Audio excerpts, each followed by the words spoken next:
kasih juga Ibu Evi udah mau ngisi coaching pertama di Koda 2025. Oke, nah hari ini kita bakal belajar tentang klasifikasi bareng Bu Evi. Jadi nanti tolong diperhatiin ya teman-teman disimak dan nanti juga bakal ada penugasan kecil dari kita.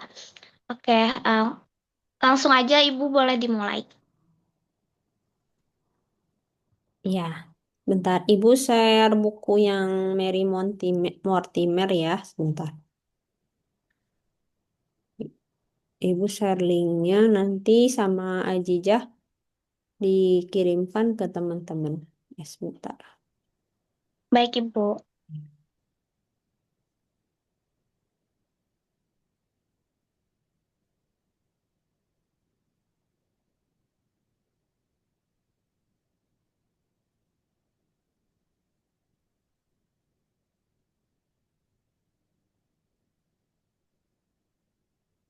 Ya, nanti Ibu kiriminnya ini, apa internetnya masih lama. Oke, mulai aja ya. Bismillahirrohmanirrohim. Assalamualaikum warahmatullahi wabarakatuh. Waalaikumsalam warahmatullahi wabarakatuh. Waalaikumsalam warahmatullahi wabarakatuh. Ya, terima kasih pada tim kegiatan Koda, kepada Ajijah dan teman-teman panitia dari HMPSI. Kemudian terima kasih sudah mengadakan kegiatan hari ini. Kemudian terima kasih juga pada para pesertanya, yakni mahasiswa HMPSI ya, mahasiswa PSI, Prodi Perpustakaan dan Sains Informasi Angkatan 2025 semester 1. Ditambah dengan mahasiswa juga, mahasiswa PSI Angkatan 2024. Terima kasih sudah hadir hari ini. Nah, pelatihan Koda ini merupakan pelatihan untuk mempersiapkan teman-teman yang mau jadi relawan dalam pengolahan koleksi di sebuah perpustakaan atau taman bacaan. Nah, kebetulan Ibu dengar bahwa Ajijah, Regata, dan teman-teman Koda lainnya. Sini ada teman-teman yang seangkatannya Ajijah tuh Ajijah, Regata, Keinisha, Risalia, ya yang angkatan 2024, 2023 yang sudah bersurvei observasi ke Taman Bacaan Masyarakat Panti Baca Ceria di Kabupaten Sumedang. Nah, untuk mempersiapkan pengolahan koleksi di sana, berarti tim relawan harus memiliki keterampilan dalam pengolahan koleksi. Misalnya, yang lebih sederhananya adalah penentuan subjek. Setelah penentuan subjek, kemudian menentukan nomor klasifikasi, terus eh membuatkan atau mengambilkan, menuliskan metadata atau deskripsi bibliografisnya. Kemudian kalau di Taman Bacaan Masyarakat TBM Panti Baca Ceria misalnya ada komputernya, ada laptopnya, misalnya udah ada komputerisasi, bisa misalnya dimasukkan metadata atau deskripsi bibliografis itu ke dalam katalog elektronik yang dimiliki di sana, misalnya seperti itu. Ya itu sederhananya gitu. Jadi subjek, klasifikasi, katalogisasi atau dan mas kalau ada misalnya katalog elektronik. Nah, materi hari ini setelah Ibu baca panduan TOR dari Aji Jahe yang dikirim ke Ibu. Jadi hari ini adalah pelatihan pertama mengenai klasifikasi. Nah, kendalanya adalah mahasiswa angkatan 2025 ini kan masih baru. Mahasiswa angkatan 2025 ini baru memasuki mata kuliah organisasi informasi 1. Yakni teman-teman baru belajar konsep-konsep aja. Sebenarnya konsep-konsep organisasi informasi seperti apa, kenapa harus ada organisasi informasi di perpustakaan gitu, kegiatan-kegiatan organisasi informasi atau OI di perpustakaan itu seperti apa. Dan sekarang kan baru memasuki pertemuan ke-8 UTS gitu. Nah, materi klasifikasi sendiri itu materinya akan diberikan baru di pertemuan setelah UTS, tapi baru sedikit materinya. Untuk lebih full materinya, kata Pak Asep, akan diberikan di semester depan, organisasi informasi 2 gitu. Jadi mungkin ini agak berat juga mungkin teman-teman untuk memahami klasifikasi, tapi mungkin gimana caranya supaya materi klasifikasi yang agak berat dapat benar-benar dipahami karena teman-teman mau nggak mau akan praktiknya di di bulan apa, Jijah? Oktober atau November? Di Praktiknya Oktober, di Bu. Oktober, tanggal berapa? Tanggal 18 sama 19. Tanggal 18 sampai 19 Oktober di TBM Panti Baca Ceria. Jadi mau nggak mau harus memiliki keahlian penentuan subjek, klasifikasi, sama katalogisasi gitu ya. Nah, beberapa materi klasifikasi mungkin Ibu akan kirimkan supaya mungkin teman-teman belajar juga nanti di kosan gitu ya. Nah, mungkin Ibu akan sedikit apa ya, menyederhanakan aja materinya. Coba Ibu izin share screen ya sebentar.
Ya, apakah udah terlihat di layar?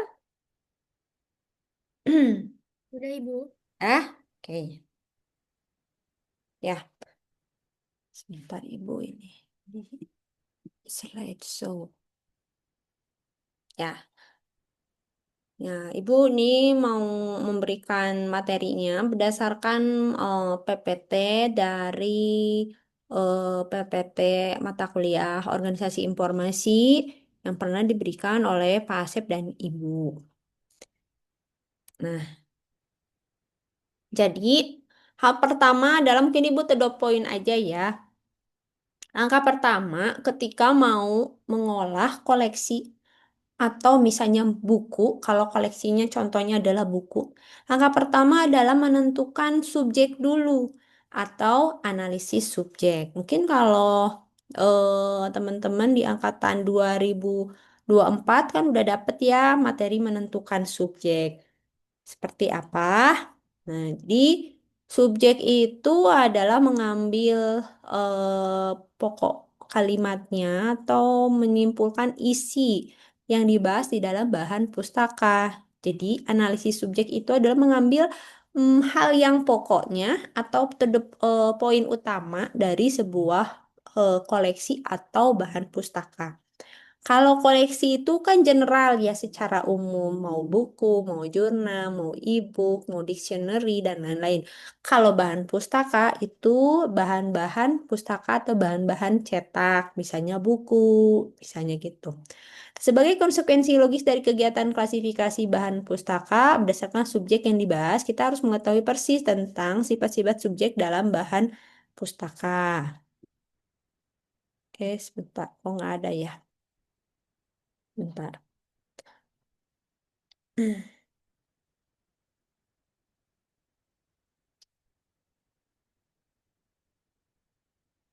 Bentar.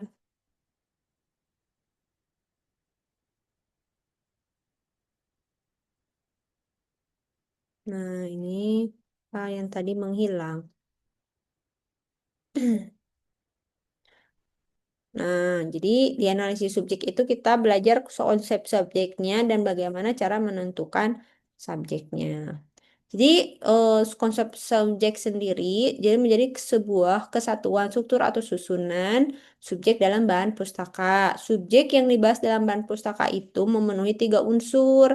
Yang pertama adalah topik atau ilmu yang dibahasnya tentang apa atau misalnya pengetahuannya dia tema secara umumnya tentang apa. Terus yang kedua dia masuk disiplin ilmunya, disiplin ilmu yang mana, misalnya sosial atau ilmu pengetahuan alam. Kalau ilmu sosial kan dipecah lagi. Misalnya ada perpustakaan, ada informatika, ada antropologi dan lain-lain. Terus dia bentuk penyajiannya seperti apa? Misalnya bentuk penyajiannya apakah cetak atau elektronik, kamus, ensiklopedia dan lain-lain. Jadi eh, ada 3 unsur yang membentuk satu kesatuan konsep subjek itu yang tadi ya, topik, bidang ilmunya sama bentuk penyajiannya. Ini contohnya dari materi Pak Asep. Contohnya adalah ada judul buku berjudul Pedoman Memelihara Ikan, karangan Agus Murtono. Mungkin teman-teman angkatan 2024 masih ingat materi ini ya. Nah, jadi kan judulnya Pedoman Melihara Ikan. Topik yang dibahasnya apa nih dari judul ini?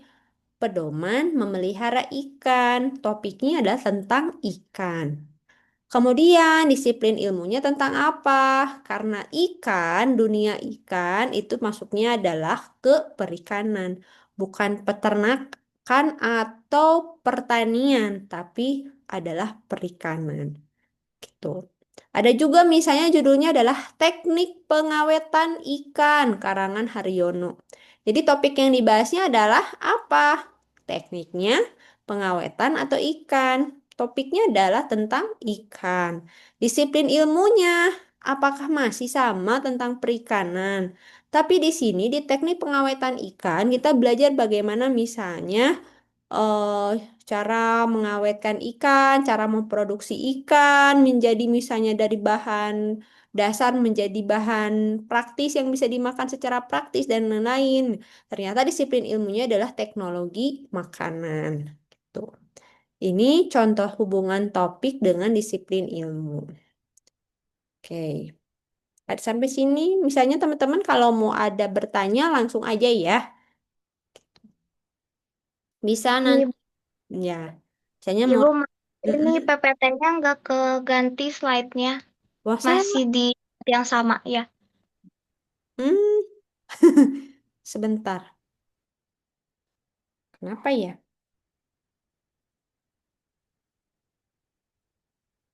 Oh, belum belum ganti ya.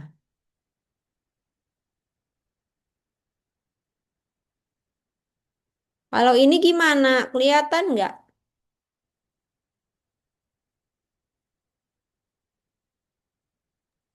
Kelihatan Ibu. Nah, oke. Nah, ini ya. Kalau di slideshow kelihatan nggak? Nah, ini. Ada? Masih loading gelap, Ibu. Ibu. Oh, kayaknya internet ibu ya. Masih loading. Oh, di ibu sih udah nampilin ini. Atau Ibu nggak usah di ini aja, nggak usah di slideshow ya. Sebentar.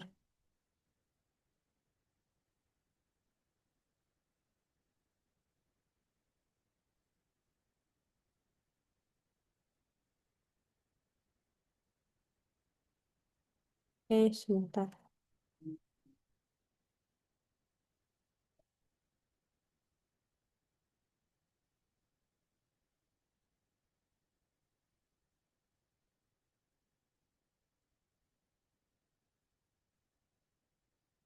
Ya, oke. Ini kelihatan nggak? Kelihatan Ibu. Oke, jadi nggak usah di slideshow ya, besi lama lagi. Kayak ini kan udah ya. Ah, ini Ibu ulangi lagi aja ya. Tadi kalau teman-teman ngelihat materinya sampai yang mana? Kalau ini kelihatan nggak tadi? Kelihatan Ibu. Oh, yang ini? Kalau itu enggak, Bu. Yang ini Nah, enggak ya, Bu. oke. Jadi konsep subjek itu memenuhi tiga konsep, tiga unsur. Yang pertama adalah topik yang dibahasnya apa, topik atau tema utama yang dibahasnya tentang apa. Yang kedua, dari judul buku yang mau diolah itu dia masuknya disiplin ilmu apa. Terus yang ketiga dia penyajiannya seperti apa? Penyajiannya apakah buku, ensiklopedi, referensi atau lainnya gitu. Contohnya, nah ini contohnya. Misalnya ada dua buku nih. Judul pertama adalah Pedoman Memelihara Ikan. Kita tentuin dulu topik atau tema utamanya apa. Oh, ikan, bukan tentang pedoman, bukan tentang melihara, tapi fokusnya ke ikan. Oke, topiknya yang dibahas ikan. Terus masuknya tentang disiplin ilmunya apa nih? Karena dia kan belajar bagaimana beternak ikan, terus memelihara ikan dari yang kecil sampai besar gitu. Adalah disiplin ilmunya adalah perikanan. Nah, judul yang kedua itu tentang tentang ikan, teknik pengawetan ikan. Dia topiknya masih sama tentang ikan.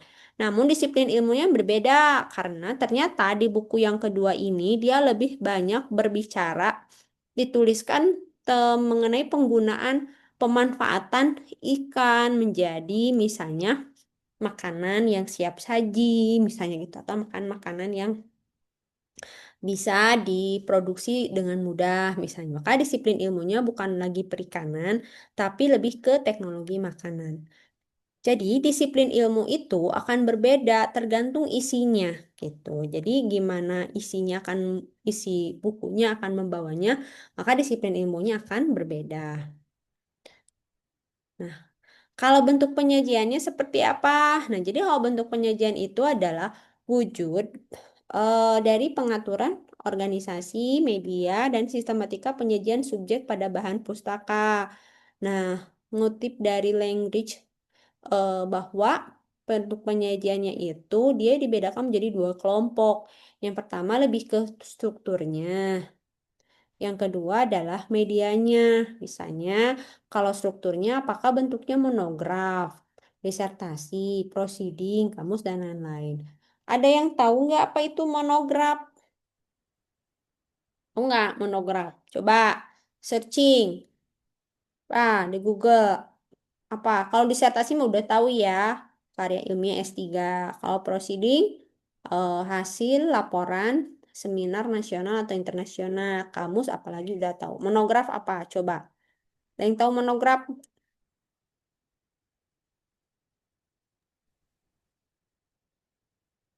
Ada yang tahu apa monograf? Coba. Izin izin menjawab, Bu. Ya, Kalau Salma. saya kalau saya lihat monograf tuh kayak karya tulis ilmiah, tapi lebih membahas satu topik yang secara mendalam gitu. Mm-mm. Satu topik yang dibahas secara mendalam. Ya, bagus. Oke. Ada tambahan lagi selain Salma?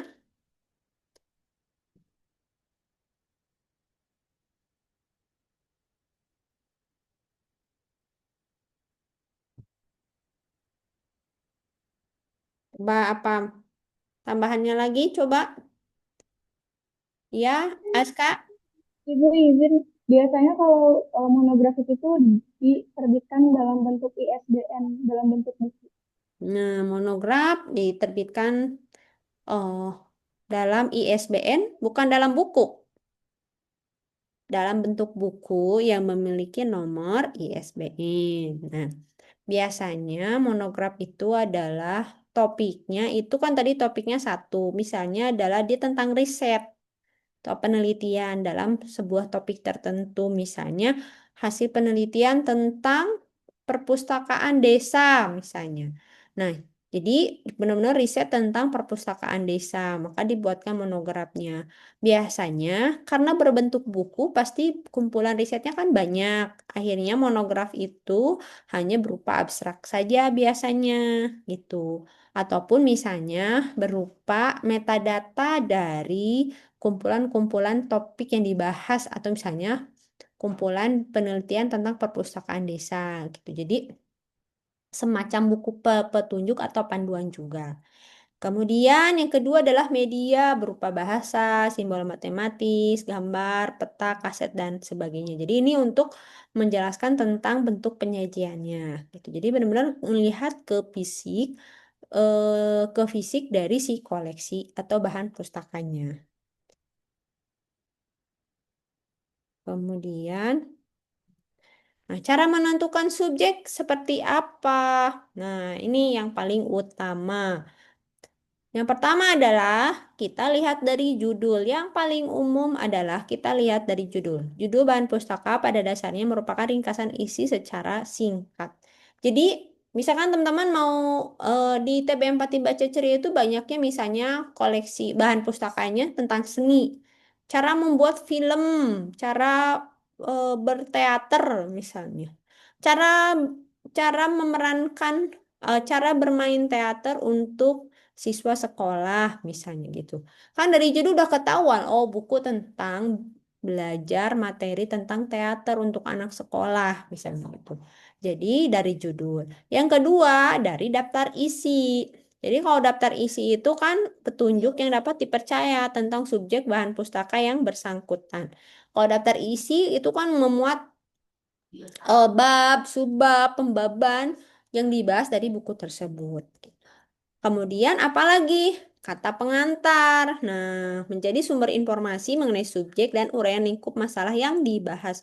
Biasanya si penulis itu kalau di kata pengantar suka menceritakan buku ini bercerita mengenai apa dari sudut pandang penulisnya gitu. Jadi kita ketahuan, dia tuh subjeknya apa ya? Oh, kata si penulisnya ini. Nah, gitu. Jadi di kata pengantar tuh menjadi tambahan bahan untuk menentukan subjek.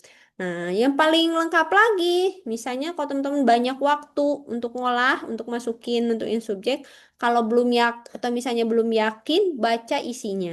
Membaca sebagian atau seluruhnya dari uraian isi bahan pustaka yang bersangkutan. Jadi, kita baca lagi nih seluruh isinya gitu. Misalnya masih banyak waktu nih buat baca, ya udah dibaca semuanya. Ataupun dari cara lain, misalnya menggunakan sumber informasi lain yang ada hubungannya dengan bahan pustaka. Misalnya dilihat dari jaket bukunya, tinjauan literatur. Sekarang ini enak ya, misalnya sekarang udah ada AI. Biasanya, misalnya untuk menentuin subjek, kita bisa pakai AI nih, di Gemini, di ChatGPT, dan lain-lain. Misalnya membantu menentukan subjek dari judul buku itu. AI juga dia ngambil dari informasi-informasi yang sudah hadir di Google, misalnya seperti itu. Ataupun misalnya review-review ringkasan yang dibuat oleh para penulis lain tentang buku tersebut. Dari abstrak dan sebagainya. Jadi ini adalah 5 cara yang digunakan untuk cara menentukan subjek. Lebih mudahnya yang menentukan subjek itu yang mana yang sering digunakan.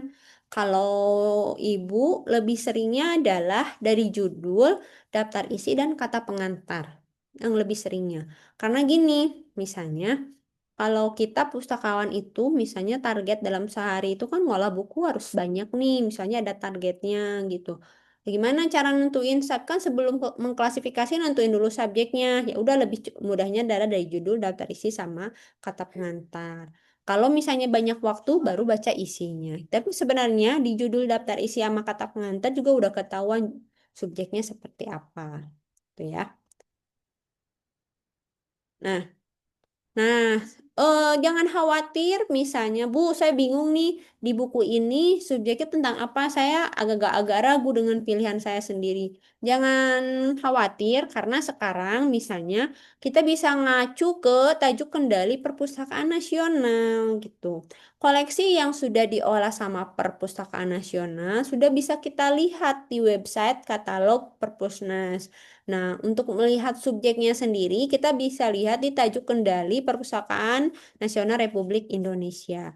Atau kalau buku-bukunya adalah buku dari luar negeri atau buku-buku terjemahan misalnya, kita bisa masuk ke Library of Congress Subject Headings.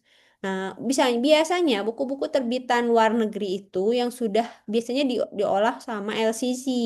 Nah, kemudian mereka mengeluarkan daftar subjek yang sudah diolah, koleksi daftar subjek yang sudah dari koleksi yang sudah diolah sama LCC gitu. Jadi teman-teman bisa masuk ke websitenya LCC sama websitenya Perpusnas. Itu ya. Misalnya untuk lebih pasti kalau terbitan bahasa Indonesia itu bisa lihat tajuk kendali Perpusnas. Tapi kalau bukunya berbahasa luar Indonesia, misalnya bahasa Inggris, terbitan luar Indonesia, kita bisa buka websitenya LCC Subject Headings gitu ya. Nah, oke. Ini materi tentang penentuan subjek sudah selesai. Ada yang mau ditanyakan? Gimana nih? Apakah teman-teman udah paham cara menentukan subjek?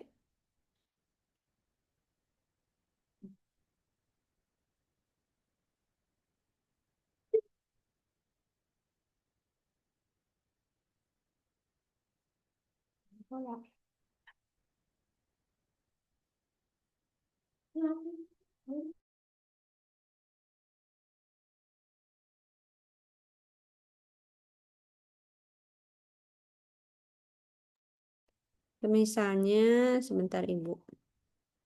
Ini, kelihatan nggak judul bukunya? Sandi Magdalena, karya Jim Puggen. Oke. Ada yang pernah baca buku ini nggak? Belum. Belum, Bu. Belum. Ini tentang fiksi, detektif fiksi ya. Ada yang pernah baca bukunya Sherlock Holmes nggak? Saya pernah, Bu. Semodel bukunya Sherlock Holmes. Nah, ini semodel detektif-detektif gitu ya. Nah, ini tentang judulnya adalah Sandi Magdalena. Coba teman-teman, ditentuin dari judul. Udah bisa menentukan nggak subjeknya apa? Judulnya Sandi Magdalena.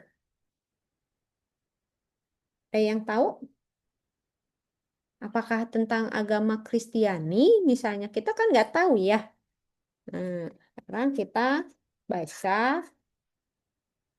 ini. Tapi di sini nggak ada kata pengantar masalahnya. Ini kan fiksi. Kalau fiksi dia nggak ada kata pengantar. Biasanya ada, tapi buku ini langsung ke prolog. Lalu gimana dong? Kalau nggak baca isinya, kalau kasusnya seperti ini, kan nggak ada kata pengantar, langsung ke judul. Tapi judul juga masih abstrak nih, gitu. Di kata pengantar juga nggak ada. Akhirnya ada di jaket bukunya, di bagian belakang ini. Itu. Kan kalau untuk baca isinya kita perlu banyak waktu. Akhirnya kita baca scene. Oh, ternyata di scene ini adalah buku bercerita tentang detektif. Itu fiksi detektif. Itu. Ah, dia masuk subjeknya adalah subjeknya fiksi tentang detektif. Tuh. Misalnya, seorang profesor psikologi terbunuh. Mayatnya dibuang di depan sebuah gereja kuno dengan isi perut terburai seperti habis dioperasi. Seorang agen CI ditarik dari tugasnya dan tak lama kemudian menjadi buruan atasan dan kolega-koleganya. Ia pun terjebak dalam pelarian dan sekaligus petualangan yang berbahaya. Jadi udah ketahuan bahwa ini adalah fiksi. Fiksinya tentang apa nih? Tentang misalnya apa ya, cerita-cerita detektif gitu. Tapi ini fiksi. Tuh, kalau mungkin satu lagi.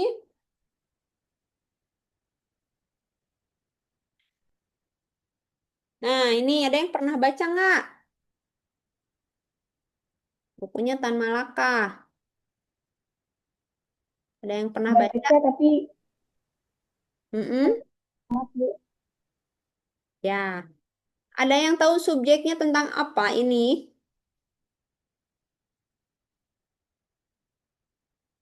Coba tentuin subjeknya. Filsafat, Bu. Iya, tuh kata Faisal filsafat. Madilog, Tan Malaka, materialisme, dialektika dan logika. Aduh, tentang apa ya? Misalnya judul belum belum ini nih, belum jelas. Lihat daftar isi. Nah, daftar isinya ada nih. Pendahuluannya. Bab satu logika mistik. Bab 2 filsafat. Bab 3 ilmu alam, sains. Bab 4 sains, dan lain-lain. Terus ini ada kata pengantarnya. Misalnya sejarah Madilog. Ditulis di Rawajati dekat pabrik sepatu Kalibata, Cililitan, Jakarta. Tepatnya di belakang Kalibata Mall sekarang. Untuk mengenang Tan Malaka, rakyat setempat mengabadikannya dengan membuat Gang Malaka satu dan Gang Malaka 2. Di sini saya berdiam dari 15 Juli 1942 sampai pertengahan tahun 1943. Jadi ini kata pengantar yang ditulis oleh Tan Malaka. Tan Malaka kan emang udah meninggal ya. Dia karyanya itu adalah yang terkenal adalah Madilov. Itu. Terus kalau mau baca isinya dan atau enggak yang di bagian belakang. Yang sering Ibu lakukan adalah judul, kata pengantar, daftar isi atau bagian belakangnya. Oke, betul ya. Apa ini tadi betul apa kata Faisal? Subjeknya adalah filsafat. Itu. Gimana teman-teman udah bisa menentukan subjek? Udah belum? Oke, nanti kan praktik kata Ajijah praktik di latihan ketiga ya. Nah, sekarang Ibu mau lanjut ke materi berikutnya tentang klasifikasi. Sebentar. Klasifikasi ini Ibu ada beberapa materi ya. Ada dua.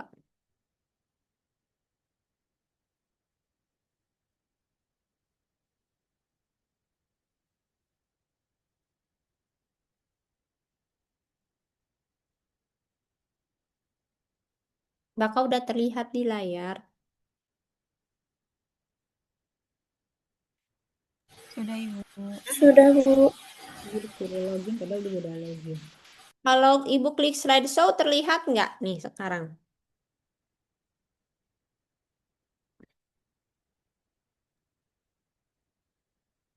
Kelihat nggak? Enggak ya? Enggak Bu. Apa ya? Sebentar. Nanti sama Ibu nggak usah di slideshow.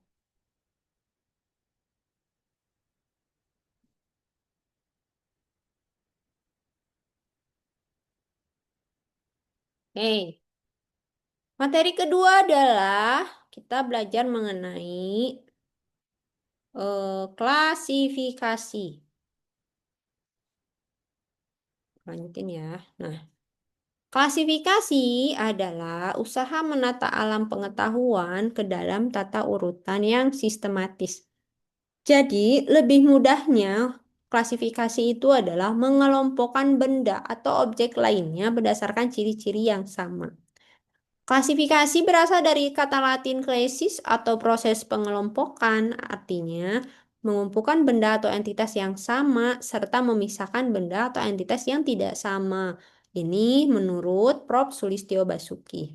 Adapun menurut eh, Towa dan Tairas, klasifikasi adalah pengelompokan yang sistematis dari objek, gagasan, buku, atau benda lain ke dalam kelas atau golongan tertentu berdasarkan ciri yang sama. Jadi, klasifikasi itu adalah mengelompokkan. Mengelompokkan yang apa? Mengelompokkan hal yang sama atau mengelompokkan hal yang tidak sama gitu. Jadi, sudah ada karakteristik tertentu dalam pengelompokannya. Misalnya, teman-teman nih di rumah atau di kosan, ketika teman-teman menata pakaian di dalam lemari pakaian, kan lemari pakaiannya nggak bruk semuanya disatukan kan?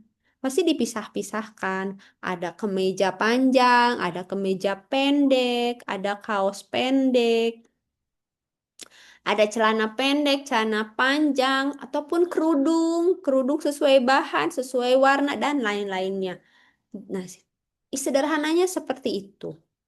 Ataupun misalnya teman-teman ke supermarket, Indomaret, Alfamart misalnya, ke Superindo, Jogja Gria. Ya, sebentar ya.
Ya, maaf ya.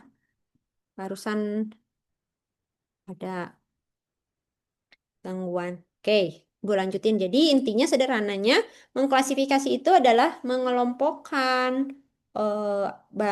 mengelompokkan yang sesuai karakteristik atau kategori tertentu. Gitu ya. Selanjutnya, nah, di dalam ketika kita mengklasifikasikan pengetahuan, ada yang perlu kita pahami. Yang pertama adalah ketika kita mengklasifikasikan pengetahuan, kita harus memahami mengenai pengetahuan ilmiah, yakni terdiri atas pengelompokan fakta-fakta atau keterangan-keterangan di bawah konsep kelas secara bersamaan atau menggabungkan konsep-konsep tersebut ke dalam sebuah sistem. Jadi kan pengetahuan ini di dunia itu beragam, itu. Jadi eh, kalau untuk sederhananya, kita lihat aja di Unpad. Pengetahuan itu kan dibagi antara misalnya IPA atau IPS atau misalnya teknologi terapan gitu. IPA misalnya prodi eh misalnya kalau prodi ya prodi fisika, kimia, statistik misalnya. IPS misalnya prodi perpus, ilmu komunikasi, administrasi publik dan lain-lain gitu. Jadi di pengetahuan ilmiah juga dikelompokkan atau digabungkan konsep-konsep itu ya sesuai dengan kedekatan si pengetahuannya. Tujuannya untuk apa? Menjelaskan ciri subjek dengan sifat-sifat dasarnya atau membedakan sifat-sifat tersebut dari kelompok lainnya. Jadi sebenarnya tujuannya cuma dua, yakni menjelaskan ciri dari subjek itu ataupun misalkan membedakan dari subjek yang lainnya, sifat-sifat subjek yang lainnya. Nah, tujuan akhirnya adalah dengan adanya pengelompokan atau klasifikasi ini menunjukkan sebuah kesamaan ataupun perbedaan dari sifat-sifat dari berbagai kelas. Itu misalnya teman-teman ketika teman-teman misalnya memetakan pengetahuan yang ada di perpustakaan Vkom, jadi kan teman-teman bisa memilih misalnya koleksi yang sama apa, koleksi yang berbeda apa, misalnya gitu. Seperti itu. Ibu lanjutkan. Nah, sejarah klasifikasi sendiri, ini mungkin materi secara sederhananya ya. Untuk lebih lengkapnya, mungkin akan teman-teman berikan nanti di materi organisasi informasi 1 dan 2 ya. Klasifikasi itu berasal dari Finecast, yaitu suatu katalog untuk menempatkan subjek umum. Teman-teman perlu ingat bahwa perpustakaan itu tidak hadir hari ini, tapi di masa lalu juga sudah ada gitu. Namun setiap wilayah memiliki nama yang berbeda untuk perpustakaan gitu. Misalnya di Iskandariah, Mesir. Berupa katalog itu udah ditemukan oleh Kalimakus di Perpustakaan Alexandria. Nah, sistem ini mengklasifikasikan buku menggunakan sistem nomor seperti sekarang, termasuk sistem huruf, lambang-lambang, atau kombinasi dari ketiganya, nomor, huruf, dan lambang. Tujuannya adalah pertambahan koleksi itu kan terus meningkat. Kalau tidak digunakan klasifikasi, maka akan menumpuk, sulit untuk diketahui sama pengelola atau pustakawannya ataupun si pengguna atau pemustakanya. Kemudian adanya tuntutan akan layanan yang cepat dan tepat dalam mencari informasi yang dibutuhkan. Di masa lalu maupun masa sekarang, pasti kan selalu ada pemustaka atau penggunanya. Nah, kita pustakawan kan melayani. Mereka memerlukan koleksi apa nih? Kalau tidak diklasifikasikan akan sulit. Seperti mencari jarum dalam jerami. Numpuk gitu kan sulit nyarinya. Tapi kalau udah dipisah-pisah gitu ya, sesuai kesamaan ataupun sesuai perbedaan, itu akan mudah mencarinya. Maka diperlukan adanya sistem dalam penataan koleksi. Jadi, enaknya mengklasifikasi itu ya memudahkan kita untuk mencarinya dari segi pemustaka atau penggunanya, ataupun dari segi pustakawannya juga mudah untuk misalnya untuk melayani memberitahukan ke pemustaka atau penggunanya. Nah, yang perlu diketahui dari sistem pengklasifikasian perpustakaan itu adalah teman-teman harus memahami bagan klasifikasi atau skema klasifikasi. Bagan atau skema. Bagan atau skema itu adalah suatu susunan kelompok kelas tertentu yang kemudian dibagi ke dalam golongan-golongan yang mempunyai sifat dan ciri yang sama. Jadi kalau di ilmu klasifikasi ada namanya bagan atau skema. Jadi udah pengelompokannya secara menyeluruh atau dia udah punya kelas tertentu gitu. Nah, klasifikasi dimulai dengan memahami secara eksplisit tentang konsep subjek dan pengelompokan ilmu dan pengetahuan. Jadi, bagan atau skema ini menjadi sebuah kelas utama dari klasifikasi. Misalnya, lebih sederhananya, kalau teman-teman klasifikasikan fakultas di Unpad ini seperti apa? Kelas IPA, kelas alam misalnya, kelas teknologi misalnya kayak gitu. Jadi itu kelas utamanya. Nanti misalnya kelas alam, ilmu alam, ada kelas fisika misalnya, fisika, kimia, statistik, dan farmasi, apalagi. Terus psikologi, misalnya kan maksudnya ilmu alam, misalnya gitu. Jadi udah ada kelas utama. Oke, selanjutnya. Sistem klasifikasi menurut ciri pengelompokannya. Kalau dikelompokkan itu sebenarnya ada 3. Yang pertama, klasifikasi artifisial.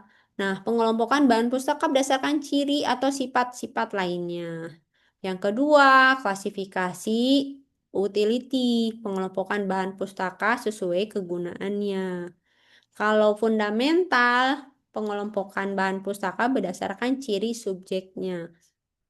Setiap perpustakaan mungkin memiliki kebijakan sendiri ketika mengklasifikasikan mau artifisial, utility, atau fundamental, itu tergantung kebijakan dari perpustakaannya gitu. Keuntungan dari sistem klasifikasi fundamental.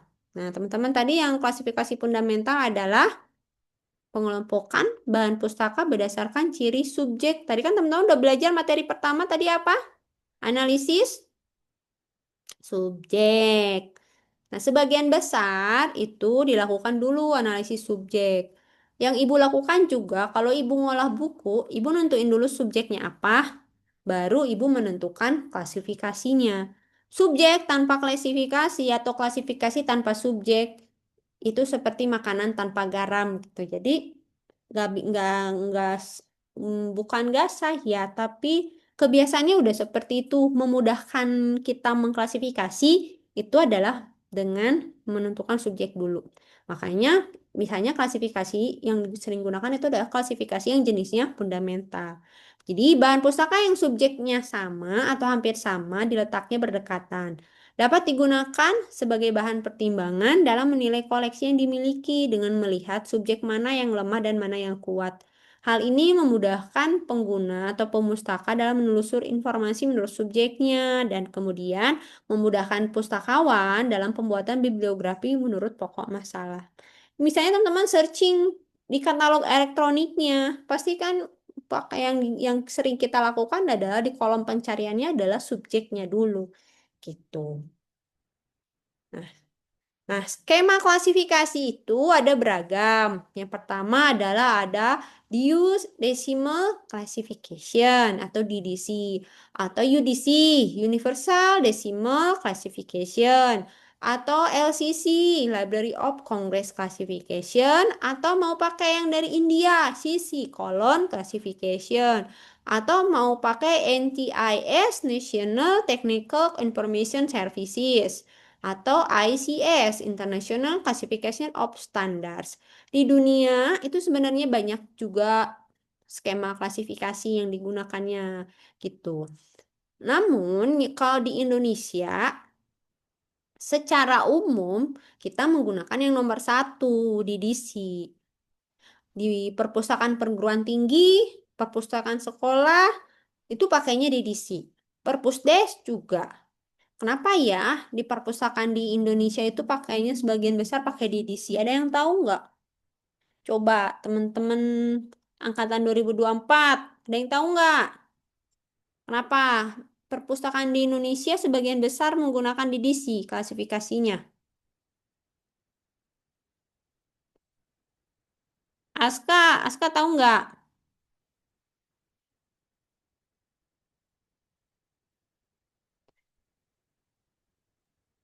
Izin jawab karena sepertinya yang di sini itu lebih mudah dan lebih cocok untuk diterapkan di Indonesia, Ibu. Karena standar klasifikasi perpustakaannya itu paling populer terus juga efektif untuk dipakai gitu. Lebih mudah. Jadi karena mudah itu kan lebih memudahkan pustakawan kan. Karena pustakawan itu kerjanya berat di perpustakaan dengan target yang banyak. Kalau di pustakawan bagian pengolahan itu targetnya banyak, dalam sehari harus ngolah berapa buku. Makanya diperlukanlah sebuah sistem klasifikasi atau sistem atau skema klasifikasi yang memudahkan pustakawan. Nah, kenapa DDC banyak digunakan? Betul tadi kata Aska, karena mudah untuk digunakannya. Dan satu lagi adalah ketika ibu waktu itu dulu, ketika sudah lulus kuliah itu langsung kerja jadi pustakawan di perpustakaan sekolah SMKN 13 Bandung.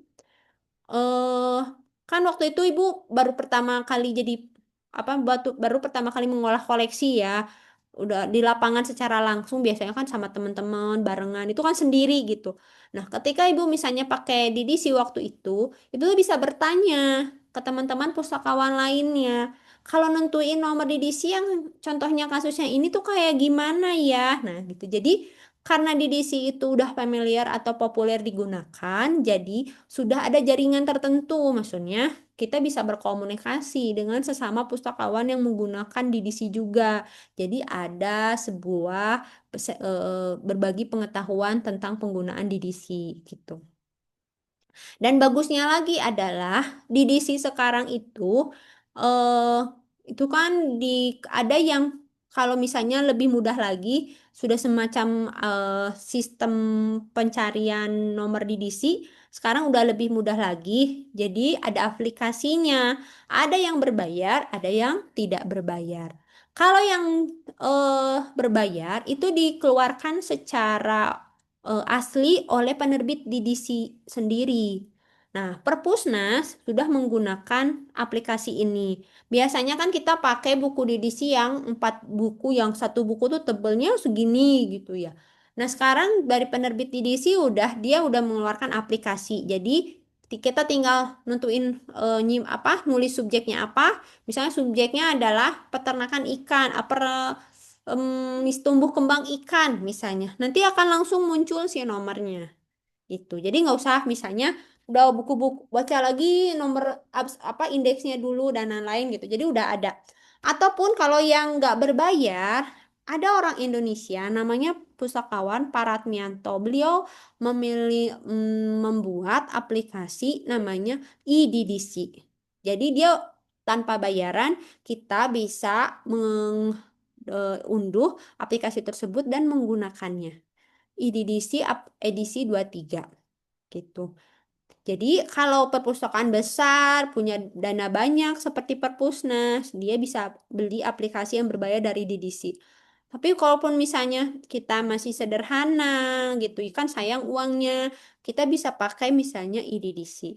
Nah, Ibu sarankan, misalnya kan teman sekarang udah mantengin laptop nih, langsung teman-teman download dan install IDDC ya.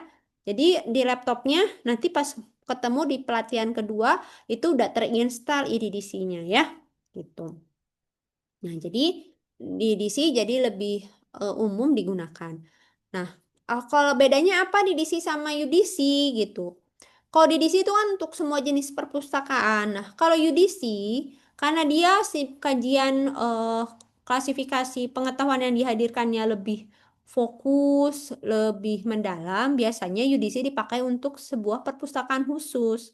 Nah, kalau ibu di taman bacaan ibu kan ibu tadinya mau mengkhususkan TBM ibu tuh TBM Pabukan Ngodongeng itu khusus kajian kebudayaan Sunda. Jadi ibu akhirnya pakai klasifikasi dari awal itu adalah klasifikasi UDC gitu. Bedanya itu aja. Sebenarnya si penomorannya sama, mungkin ada beberapa skema bagian yang di UDC nggak ada gitu. Kalau misalnya teman-teman nanti kerja di Library of Congress di Amerika, nanti pakainya adalah LCC, Library of Congress Classification, gitu. Gitu ya. Kita lanjutkan. Nah, tadi kan teman-teman udah belajar skema atau bagan. Sekarang kita belajar notasi. Notasi itu adalah simbol atau kode yang digunakan bagi kelas atau subjek yang terdapat pada skema klasifikasi. Jadi dari skema atau bagan diturunkan jadi notasi. Nah, pada umumnya ada dua tipe notasi yang menurut Winar.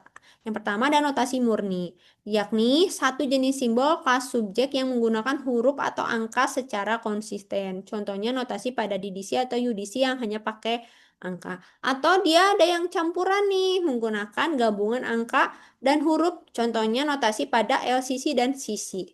Gitu. Jadi kalau DDC sama dengan UDC, dia lebih murni ke angka. Maka pakainya notasi murni. Tapi kalau udah si klasifikasinya, kalau LCC itu dia lebih banyak huruf, nomornya sedikit, angkanya sedikit, itu notasinya campuran. Tuh. Fungsi notasi merupakan alat penentu lokasi pada saat proses penelusuran atau pencarian koleksi. Misalnya teman-teman masuk ke perpustakaan Vkom. Di katalog elektronik Slims-nya misalnya nomor 540. Lalu teman-teman kan nyari rak yang nomornya 540. Nah, 540 itu namanya notasi angka gitu. Jadi notasi ini menunjukkan pada pemakai posisi subjek pengetahuan tertentu dalam urutan klasifikasi. Notasi menghubungkan susunan istilah-istilah alfabetis yang terdaftar pada indeks dengan susunan bagian klasifikasi pada saat proses pengklasifikasian. Notasi merupakan pembimbing susunan kolokasi yang efisien pada saat proses shaping koleksi bahan pustaka. Itu jadi tadi kan skema atau bagan diturunkan jadi notasi. Misalnya skema bagannya ilmu umum misalnya 00, maka notasinya 0, 10, 0, 20, misalnya seperti itu ya. Oke, ini materi pertama udah selesai. Dari materi klasifikasi secara umum, ada yang apa dipahami nggak atau ada yang mau ditanyakan?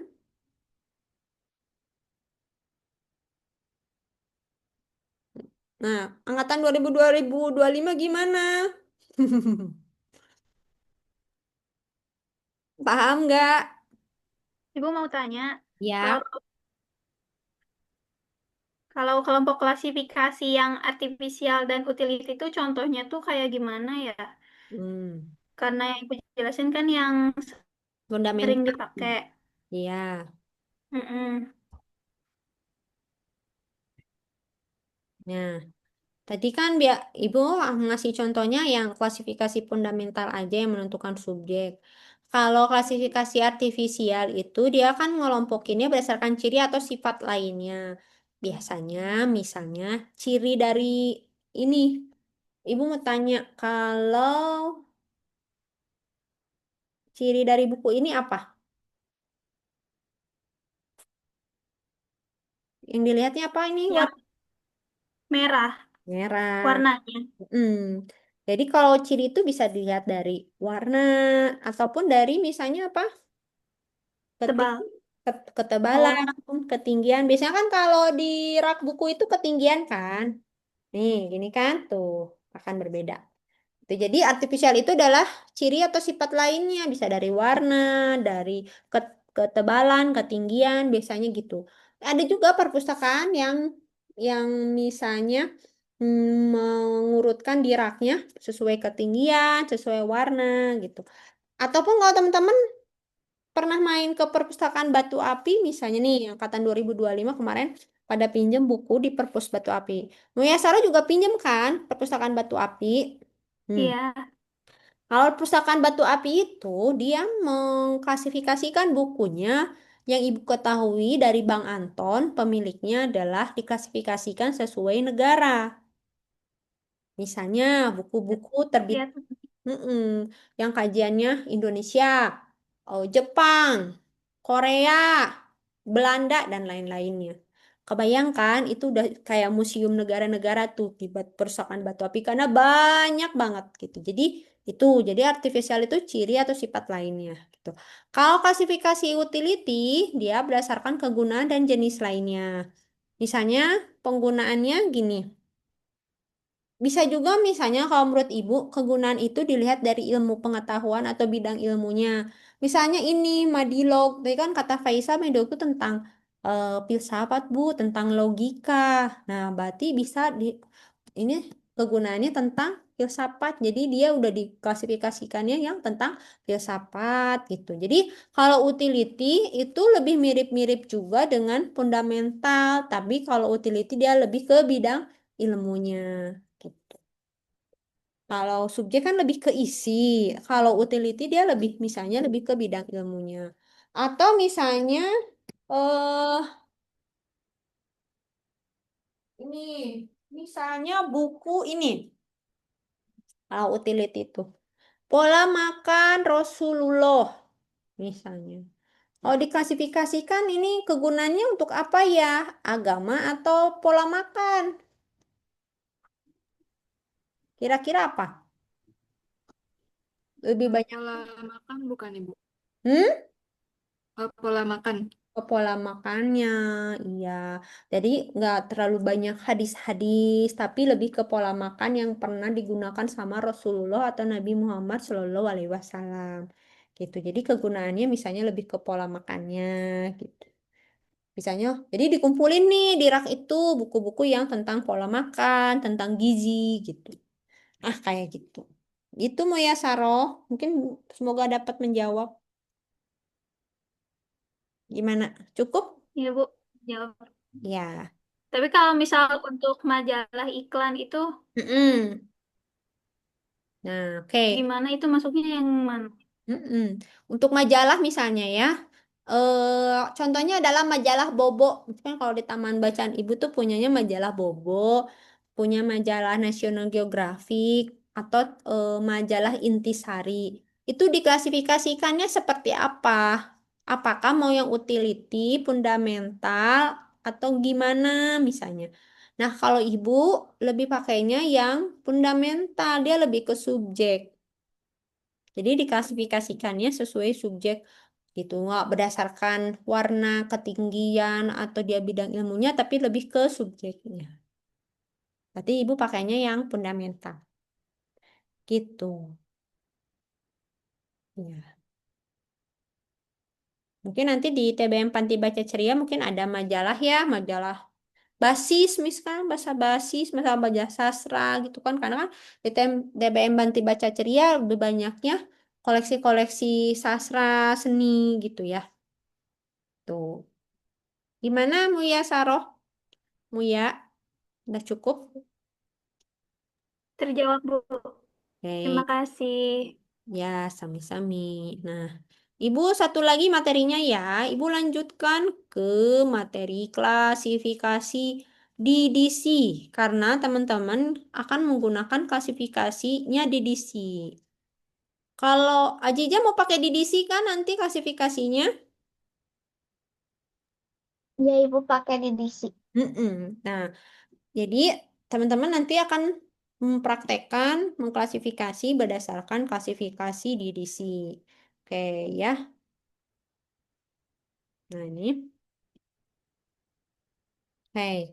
Klasifikasi persepuluhan DW atau DDC merupakan skema klasifikasi perpustakaan modern yang banyak digunakan di dunia, termasuk di Indonesia. Jadi yang lebih populer, yang banyak digunakan DDC. Ibu sebentar ya, sebentar.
Ya, kita lanjut ya.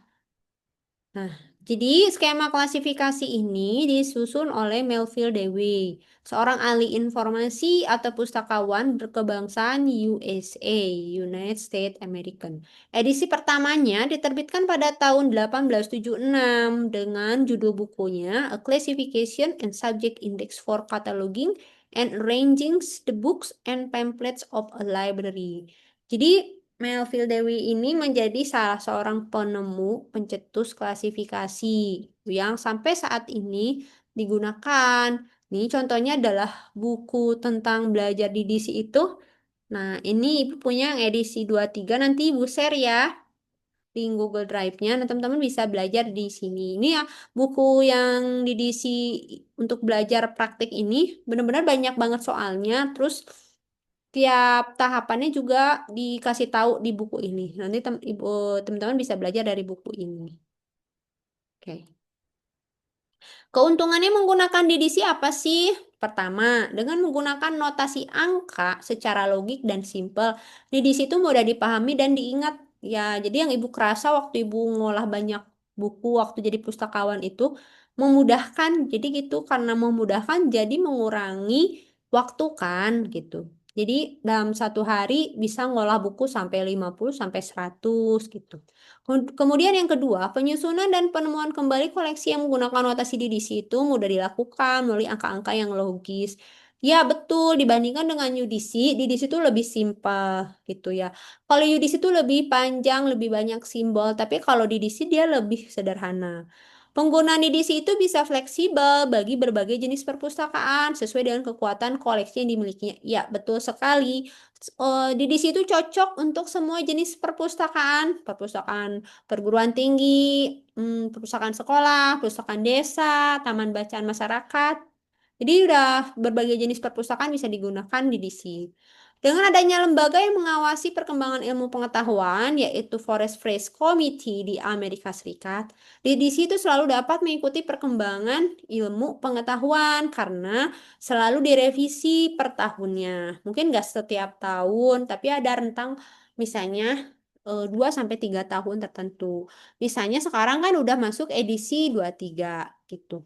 Jadi enaknya kalau di DC itu kan ada lembaga pengawas, jadi selalu direvisi, selalu ditambahkan pengetahuan-pengetahuan yang ada di dunia. Tuh ya.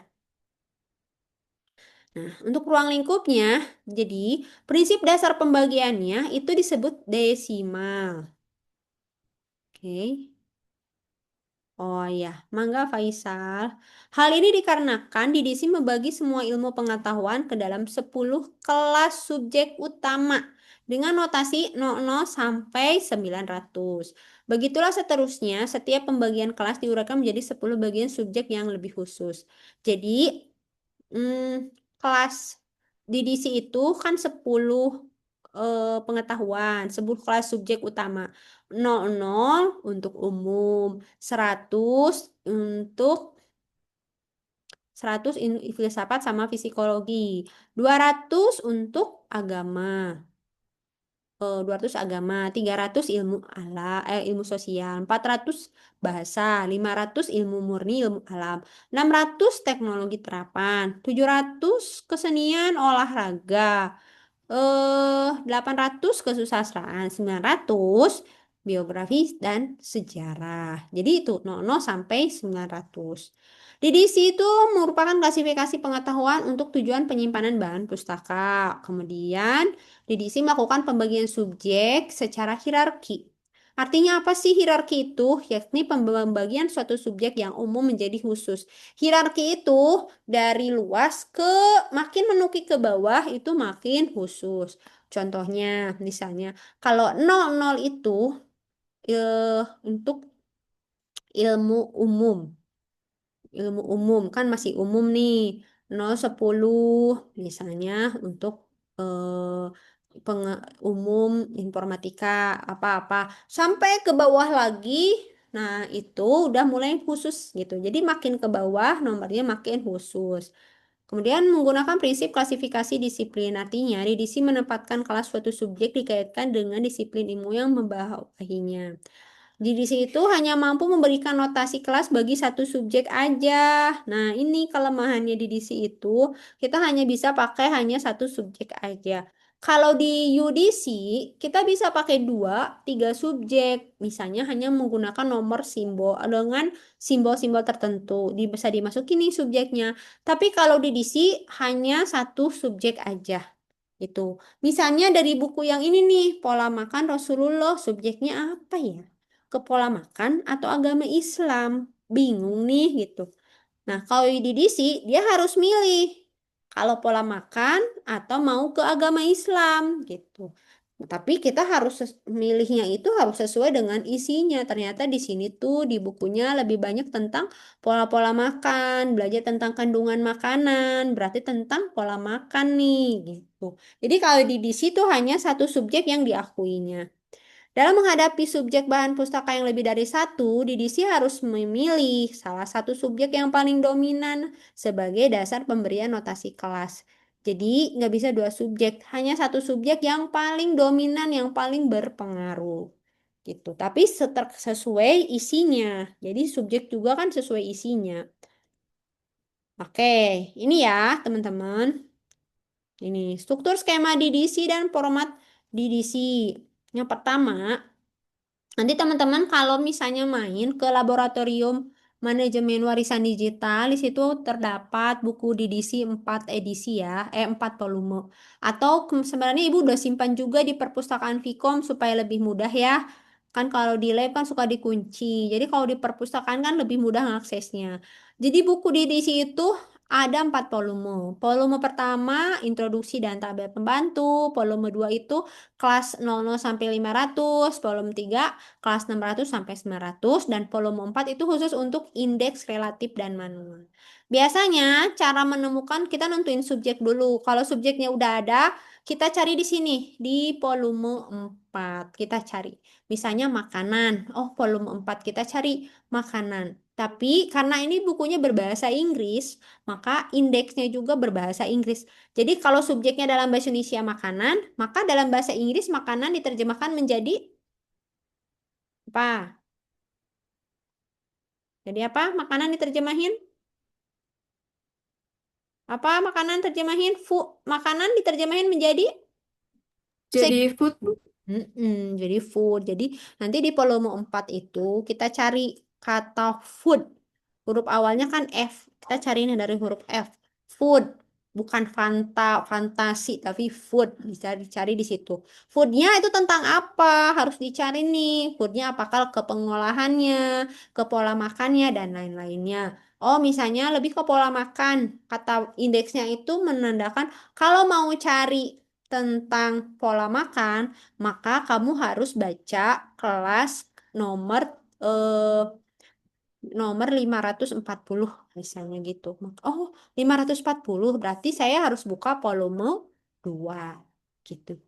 Jadi kalau teman-teman pakai bukunya di DC, langkah pertamanya nentuin subjek, buka volume 4, kemudian buka volume dari kelasnya. Itu loh caranya ya. Yang kedua, di situ memberikan 3 ringkasan yang menunjukkan 10 kelas utama yang ini ya, teman-teman nih. 100 divisi, 100 dan 1000 seksi dari bagian utama. Setiap kelas dari 100 sampai dengan 900 terdiri dari satu kelompok disiplin ilmu yang berhubungan. Kelas 00 dicadangkan bagi bahan pustaka yang subjeknya begitu umum. Jadi di situ banyak sekali, ada 100 divisi. Jadi 00 itu notasi. Nah, 00 itu notasi. 010, 020 itu masuknya divisi. Divisi itu dijabarin lagi dari 010, 010,1. Nah, itu seksi namanya. Seksi ada bawahnya lagi. Namanya adalah subseksi. Jadi gitu urutannya ya. Jadi makin ke bawah makin hierarki atau makin khusus. Ini yang harus teman-teman hafalkan ya. Kayak teman-teman belajar kimia dulu di SMA, harus ngehafalin rumus-rumus kimia. Sama juga nih, di situ harus dihafalkan ya. Minimal ingat 00 itu tentang apa, 100 tentang apa.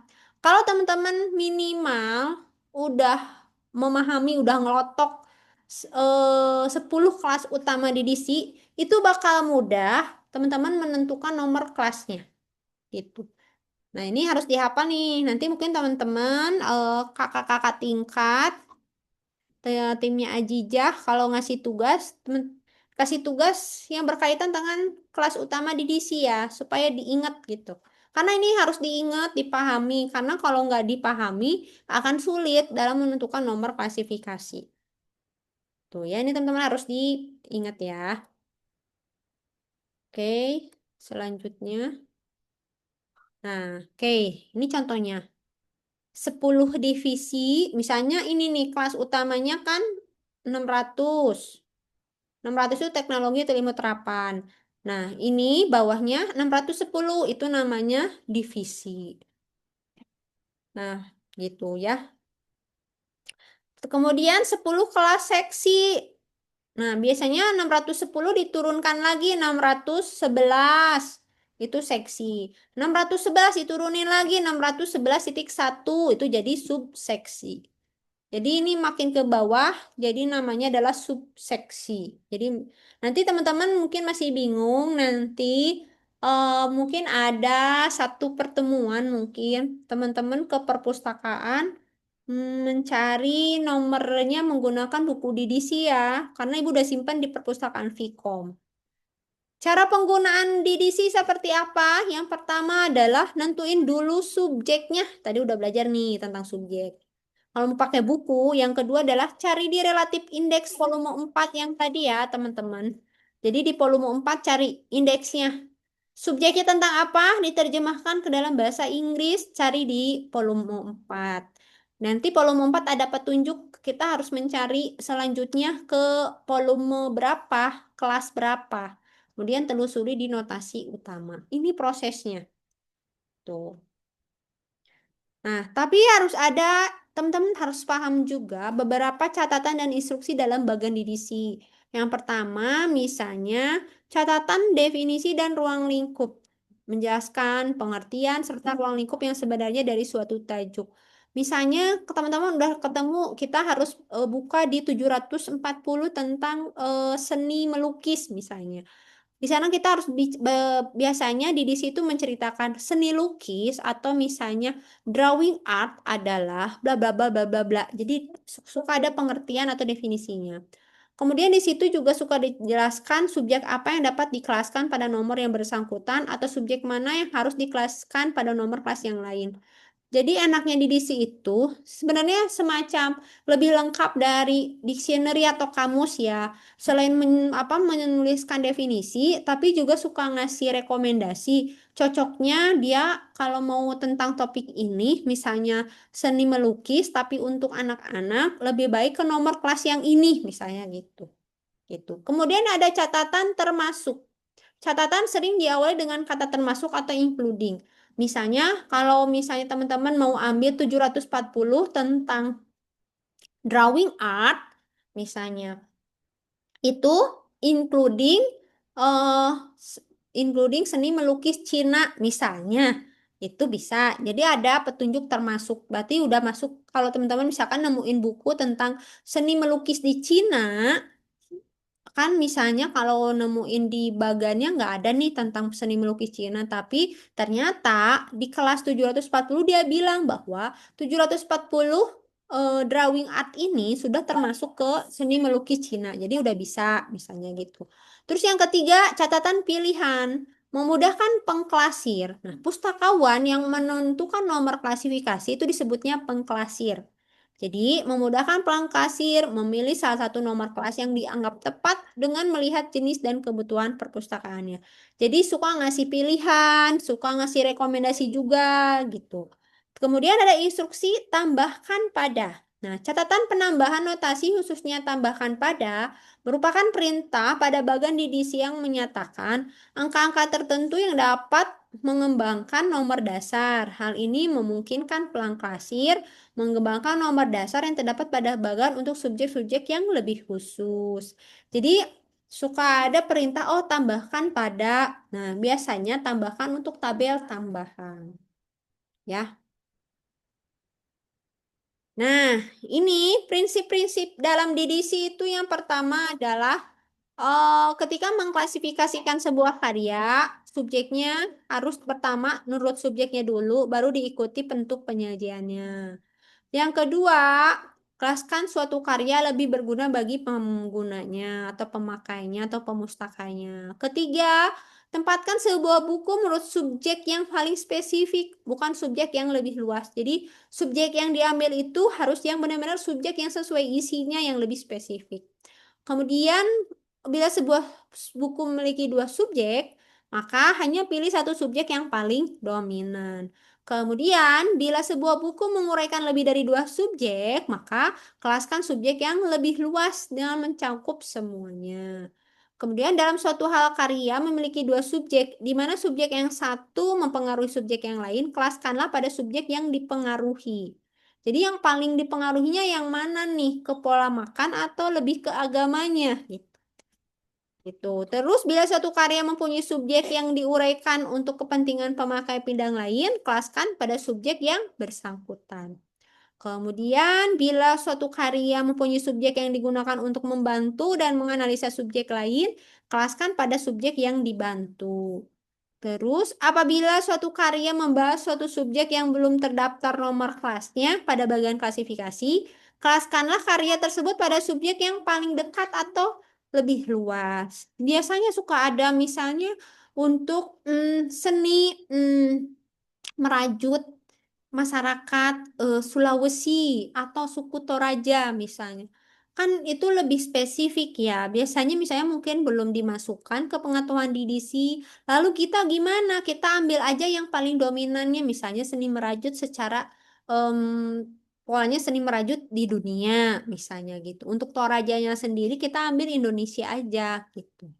Bila suatu subjek diuraikan dalam berbagai disiplin ilmu, kelaskanlah pada disiplin ilmu yang lebih awal yang disebut pada bagan klasifikasi. Kemudian, tempatkan suatu karya sesuai dengan apa yang menjadi maksud dan tujuan pengarangnya. Intinya, dari beberapa prinsip DDC yang tertera ini, yang perlu diperhatikan adalah DDC itu pertama hanya satu subjek yang diakui. Kalau ada beberapa subjek, pilihlah subjek yang paling berpengaruh atau yang paling dipengaruhi. Gitu. Intinya itu, biar nggak bingung ya. Intinya adalah hanya satu subjek aja. Gitu. Nah, prinsip klasifikasi menurut Sharma and Singh yang pertama adalah membangun nomor kelas tidak perlu terlalu panjang. Ya, kalau teman-teman pakai tabel ada namanya tabel tambahan ya, itu pasti akan panjang. Misalnya seni merajut masyarakat Toraja. Kan berarti harus cari tabel tambahan untuk wilayah suku Toraja. Kan suku Toraja nggak ada nih, ada juga Indonesia misalnya. Tabel tambahan untuk wilayah Indonesia itu 7598. Pasti akan panjang. Nah, itu disesuaikan lagi dengan kebijakan perpustakaannya. Yang pasti adalah konsisten. Yang kedua, dalam menentukan nomor kelas hendaknya konsisten ya, betul ya. Ini mungkin catatan juga buat teman-teman yang mau jadi relawan di TBM Panti Baca Ceria ya. Jangan sampai nomor klasifikasinya beda-beda dari judul yang sama.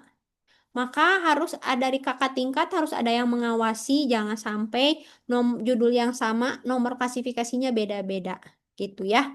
Nah, mungkin ini berkaca dari tahun yang kemarin. Waktu kemarin kan timnya Kakang Jauja itu kan di TBM Bina Kreasi Muda ya. Ada beberapa yang nggak konsisten. Nah, itu teman-teman kan karena ini relawannya banyak, jadi ya dituntut untuk bisa menghandle semuanya gitu. Harus bisa berkoordinasi dengan baik supaya konsisten. Oke, ini udah selesai materi klasifikasinya, klasifikasi DDC. Materinya udah selesai, tinggal praktik aja. Nah, jadi kalau teman-teman belajar pengolahan, materi aja itu agak sulit, tapi makanya harus dibarengi dengan praktik biar tahu gitu, biar paham, lebih paham lagi. Karena kalau baca materi aja itu akan pusing. Tapi kalau baca materi sambil praktik, misalnya masukin klasifikasinya itu akan lebih mudah. Kalau udah terbiasa, teman-teman udah bisa nih nentuin nomor klasifikasi itu akan cepet. Hanya hitungan detik udah bisa keluar nomor klasifikasinya. Itu proses menentukan nomor klasifikasi Ibu udah ajarin. Nah, misalnya kalau di sana nanti teman-teman bisa juga pakai aplikasi IDDC yang tadi Ibu ceritain ya. Jadi teman-teman bisa install dan download dan install aplikasi IDDC Karya Pariatmianto. Kan nggak mungkin bawa buku-buku DDC yang setebal gaban gini ke sana kan. Itu kan di perpustakaan nggak dipinjamkan gitu. Jadi kan lebih praktis juga kalau mau pakai EDDC yang ada di laptop teman-teman gitu. Jadi semua relawan di laptopnya harus punya EDDC. Ya, ada yang mau ditanyakan dari materi klasifikasi DDC? Oke, mungkin Ibu serahin lagi ke Ajijah ya. Mangga.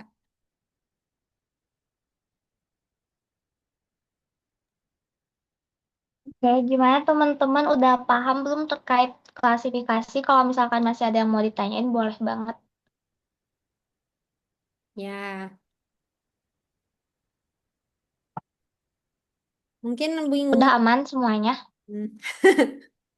Karena kan mahasiswa 2025 belum ada materi klasifikasi kan gitu. Jadi mungkin ya agak bingung juga. Mungkin harus lebih banyak praktik ya. Tuh. Ya, mungkin nanti kita lebih lengkapnya bakal praktek di coaching ketiga setelah dapat materi katalogisasi juga. Ya, oke.